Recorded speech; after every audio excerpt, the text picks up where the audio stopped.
अस्सलाम वालेकुम नाज़रीन, कल्याण न्यूज़ में भलीकार मां आहियां ग़ुलाम मुस्तफ़ा सोलंकी।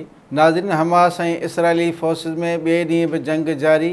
हमास जे हमलनि में 600 खां वधीक इसराइली मारिजी विया आहिनि। फ़लस्तीन जी विढ़ाक तंज़ीम हमास ऐं इसराइली फ़ोर्सिस में ॿिए ॾींहुं बि जंग जारी आहे। हमास जे ज़मीनी, फ़िज़ाई ऐं सामूंडी हमलनि में 600 खां वधीक इसराइली मारिजी विया आहिनि। 1790 ज़ख़्मी थी पिया आहिनि। फ़लस्तीनी विढ़ाकनि फ़ौजी आफ़िसरनि ऐं अहलकारनि समेत सवें इसराइलियुनि खे यरगमाल बणाए वरितो। हमास पारां इसराइली फ़ौज जूं टैंकूं ऐं हेलीकॉप्टर तबाह करण जी दावा कई वई आहे। वीडियोज़ बि जारी कयूं वयूं आहिनि। इसराइल जे ग़िज़ा ते बमबारी जे नतीजे में ॿारनि समेत 400 खां वधीक फ़लस्तीनी शहीद थी विया। फ़लस्तीनी घरू वज़ारत जी इमारत तबाह थी वई। इसराइल में फ़लस्तीनी विढ़ाकनि पारां यरगमाल बणायल फ़ौजियुनि ऐं औरतुनि समेत अक्सर इसराइली शहरनि खे आज़ादु करायो वियो आहे।